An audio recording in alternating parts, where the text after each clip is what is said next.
بسم الله الرحمن الرحيم.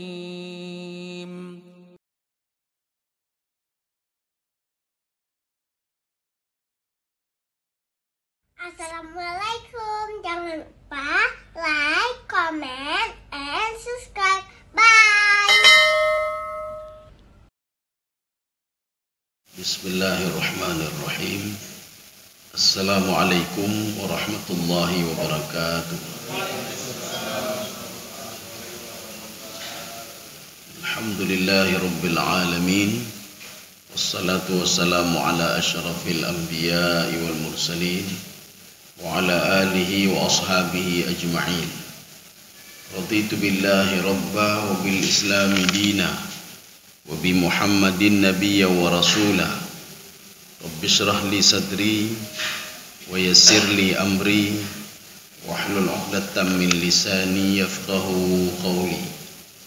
Allahumma ja'al jam'ana hadza jam'an marhuma wa tafarruqana min ba'dihi tafarruqan ma'suma. Kaum muslimin dan muslimat sidang jamaah subuh yang dirahmati Allah. Kita lanjutkan tafsir surah Al-Baqarah ayat 76. Jadi kita menggunakan tafsir Al-Baydawi.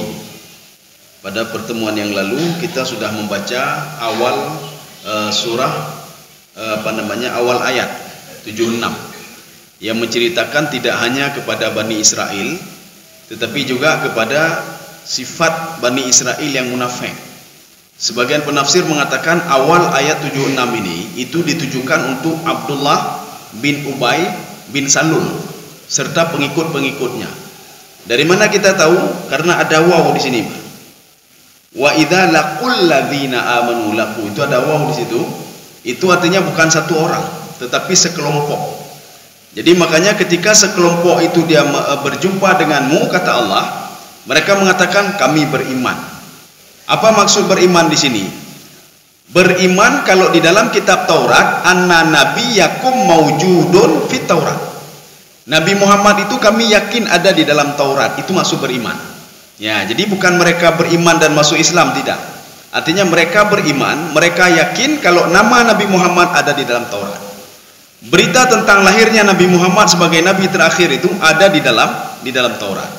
Ini kalau kita melihat di dalam riwayat, dalam berbagai tafsir, termasuk tafsir Ibnu Katsir, itu keturunan Nabi Ibrahim, Ishak dan Ismail selalu bertengkar. Keturunan Nabi Ishak itu melahirkan Bani Israel. Nabi Ishak, Nabi Yakub, Yakub itu sudah mulai masuk Israel, Pak. Bani Israel. Kemudian keturunan Nabi Ismail itu termasuk di situ suku Quraisy. Mereka selalu bertengkar. Tetapi alhasil apa? Keturunan Nabi Nabi Ishak selalu kalah ketika dalam berperang. Apa kata mereka Bani Israel?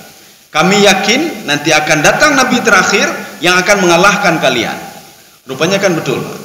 Maka lahirlah Nabi Muhammad SAW. Itu keturunan Nabi Ismail berhasil ditaklukkan oleh Rasulullah SAW. Apalagi ketika kejadian Fathu Mekah, maka mereka ditaklukkan oleh Rasulullah. Dalam benaknya Yahudi, dalam benaknya Bani Israel, dalam benaknya Nasrani, nabi terakhir itu adalah keturunan Nabi Ishak. Padahal tidak, keturunan Nabi Ismail alaihissalam. Tapi mereka yakin itu maksud amanah di sini. Ya. Sekarang kita lanjut.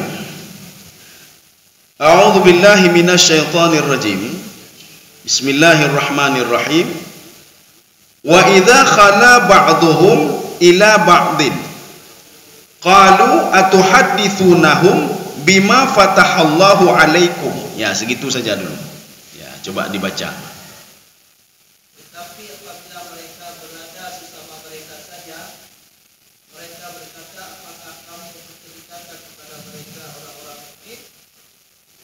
Ya sudah.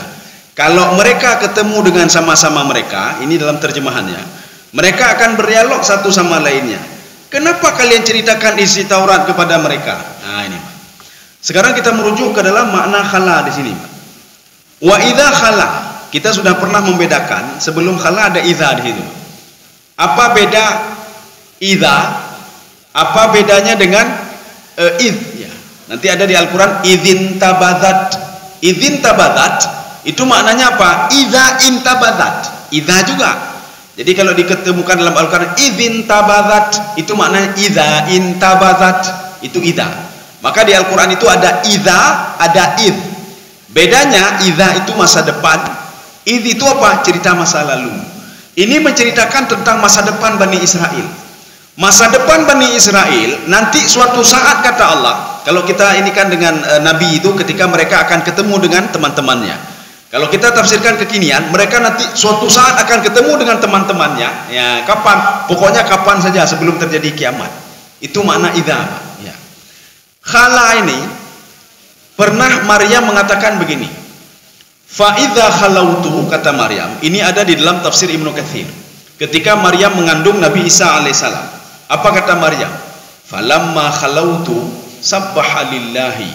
Ketika saya falamma khalautu yuhaddithuni. Ketika saya sedang sendiri, dia mengajak saya berdialog. Nabi Isa itu ajak berdialog yang dalam kandungan. Falamma, dan ketika ijtama'tu ma'an nas, ketika saya bercampur dengan manusia, saya pergi ke masyarakat, dia bertasbih rupanya dalam perut saya, kata Maryam. Kalimat khala itu artinya menyendiri. Satu. Khala juga kalau orang Arab begini katanya.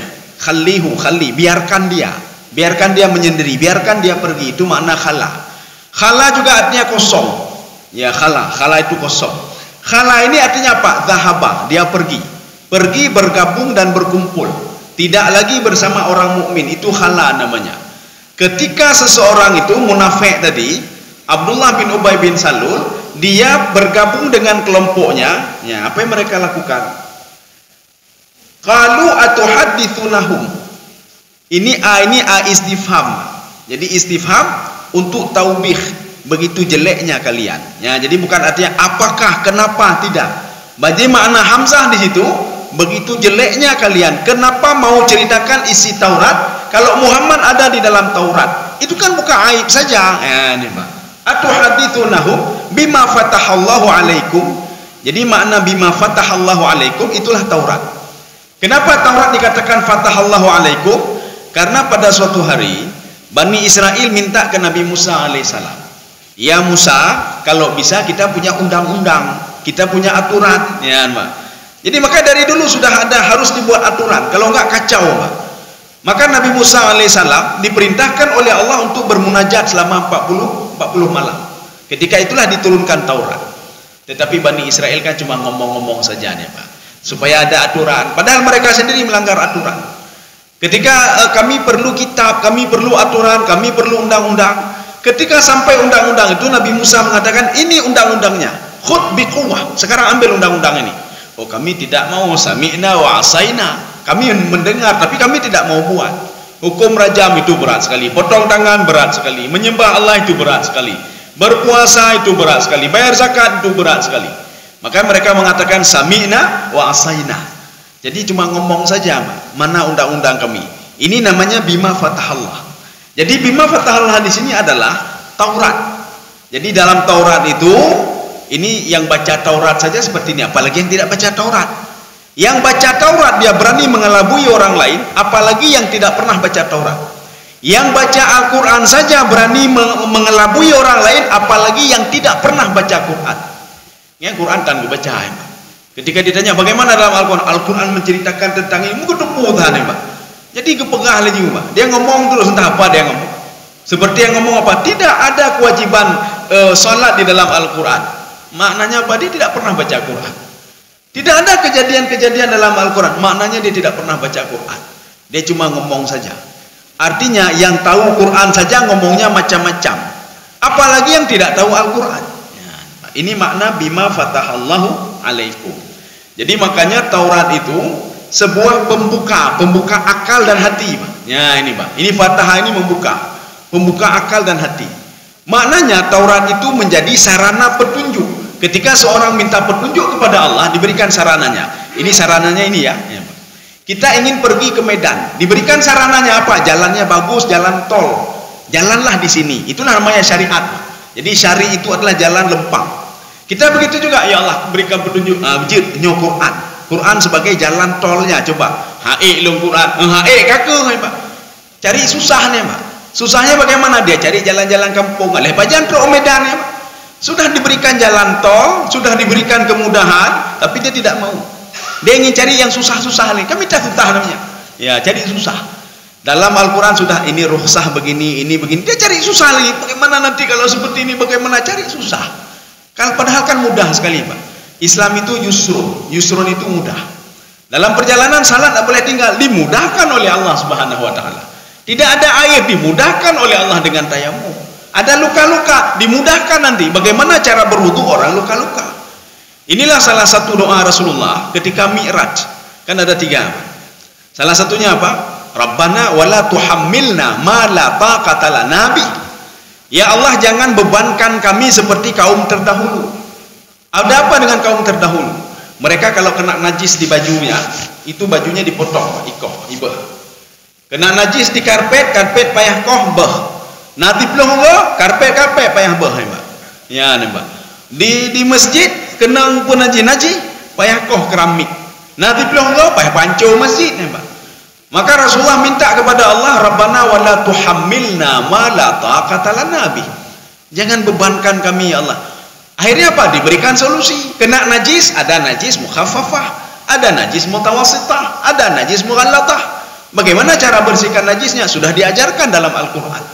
Oh, tidak jelas di dalam hadis. Ya, oh, untuk lebih rinci, lihat fikih dan dengan berbagai pemahaman-pemahaman fikih. Karena nanti Al-Quran itu bersifat ijmali, bersifat umum. Kalau ada najis, bersihkanlah najis itu. Ini najis berat. Ya. Oh, bagaimana cara bersihkannya? Lihat dalam hadis. Oh, bagaimana untuk lebih rincinya? Lihat di dalam fikih. Oh, ini banyak sekali. Lihat dalam perbandingan mazhab, 4 mazhab. Ya, artinya baik karu-karu. Ya, baik karu-karu. Maka kalau kita ribut-ribut, lihatlah ada kitab fikih namanya Al-Fiqhu ala Madhahibil Arba'ah. Fikih 4 mazhab. Kalau mazhab ini bagaimana caranya? Ini bagaimana caranya? Semua tujuannya satu, menghilangkan najis. Cuma caranya berbeda. Ingin pergi ke masjid raya, tujuannya satu, Pak. Cuma caranya berbeda. Nah, yang jaret deh, nah yang jak megah, nah yang jak legak lambat bacu. Yang jelas tujuannya sampai. Yang jelas apa? Baik karu-karu, baik karu-karu. Jangan menyalahkan, kamu salah jalan kamu. Kok bisa salah? Tujuannya sama ke masjid raya. Kamu salah jalan kamu. Kok bisa salah? Tujuannya ke masjid raya juga. Ya, tapi harus ada aturannya. Ya.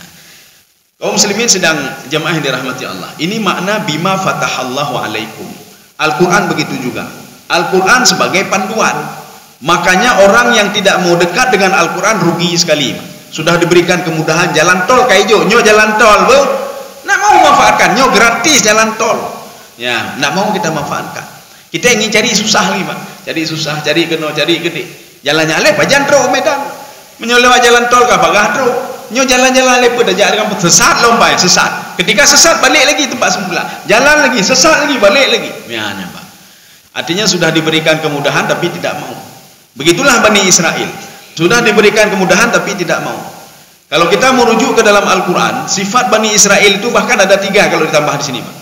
Yang pertama kafir mereka. Lam yakunil ladzina kafaru. Mereka itu kafir. Siapa itu kafir? Min ahlil kitab. Maka ahlul kitab itu dikatakan dalam surah Al-Bainah mereka orang kafir.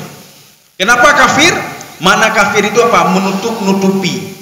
Apa menutup-nutupi? Mereka sudah tahu isi Taurat itu seperti ini, tapi ditutup-tutupi. Salah satunya termasuk menutupi keberadaan Nabi Muhammad di dalam Taurat. Itu kafir namanya. Seorang yang menutup-nutupi isi Al-Quran, tidak memberitahukan kepada orang lain, dia juga kafir namanya, Pak. Jadi arti kafir itu menutup. Dia tahu kebenaran, dia tutup. Itanya ngeligopu hukumnya, igetuk-tuk hukum, Pak. Apa hukum riba apa? Anak pupunya baca-baca anak pupunya, pemaaf anak pupu, Mbak. Allah kagak pupunya, anak pupu. Minta cara supaya aja, Mbak. Padahal sudah jelas riba itu tak boleh, ya, Mbak. Jadi riba tak boleh, main judi tak boleh. Main judi kepada anak pupu baca-baca ke gura-gura aja, je anak pupu. Minta cara supaya aja, Mbak. Ya, jadi cari cara supaya boleh. Ya.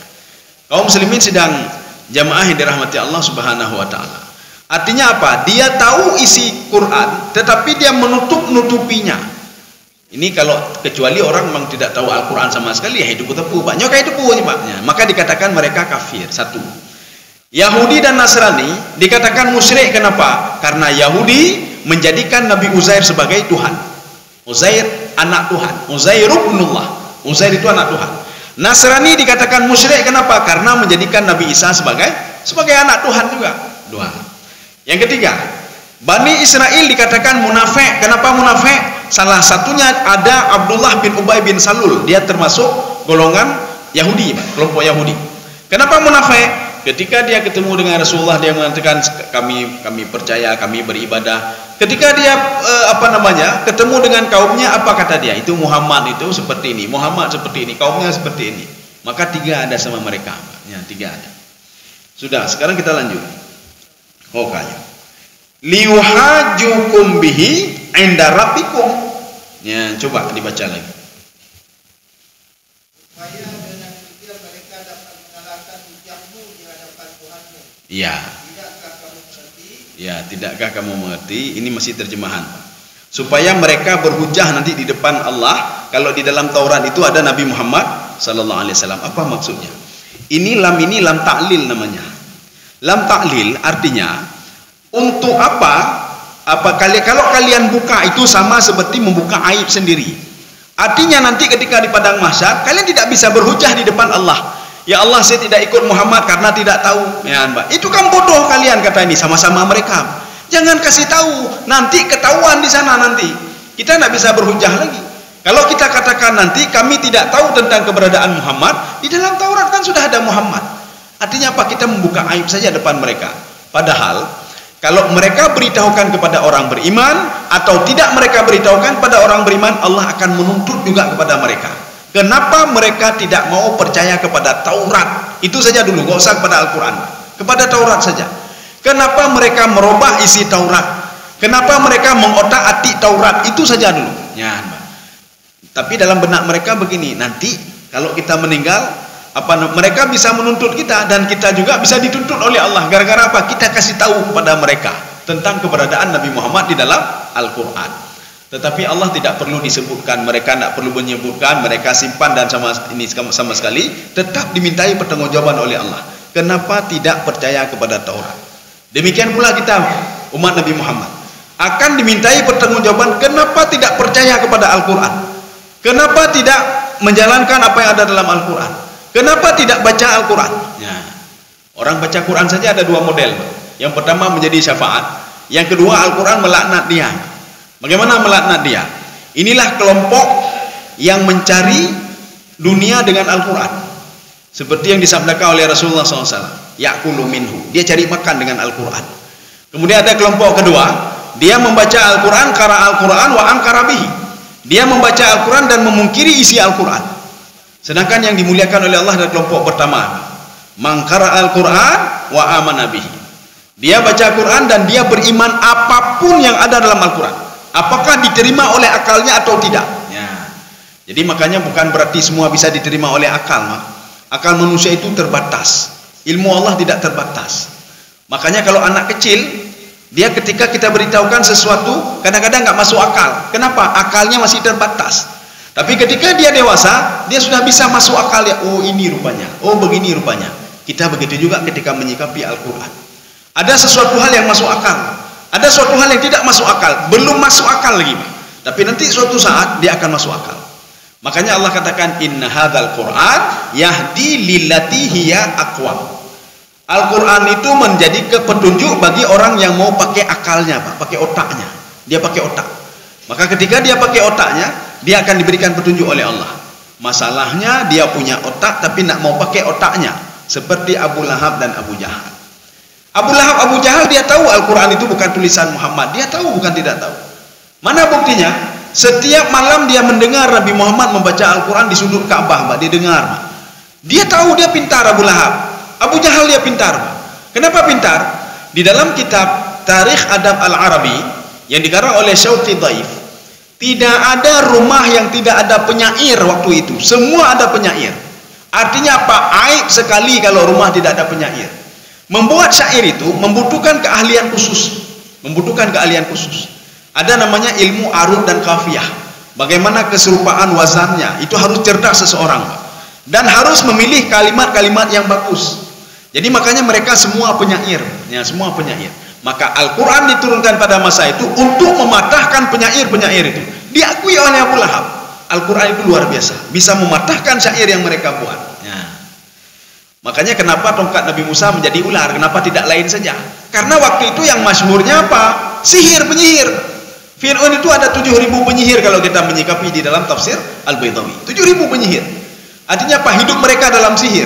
Makanya mukjizat Nabi Musa alaihissalam untuk mengalahkan sihir itu, untuk mengalahkan sihir. Nabi Isa alaihissalam menghidupkan orang mati, kemudian menyembuhkan orang sakit. Kenapa? Waktu itu seseorang itu ketika tidak sembuh-sembuh datang ke patung, datang ke gunung minta disembuhkan. Dan ada orang nanti berkolaborasi dengan jin, sehingga dia bisa membantu orang itu, bisa menyembuhkan melalui perantara jin. Pertanyaannya, kenapa jin bisa menolong mereka? Ketika ada orang berjalan di atas air, satu dia ini orang ibadah, orang taat, satu lagi tidak taat, kenapa bisa berjalan juga? Dijawab oleh Allah dalam Al-Quran, saya jadikan syaitan itu, kata Allah, penolong bagi teman-temannya yang sama juga seperti dia, yang syaitan, manusia syaitan. Terima kasih.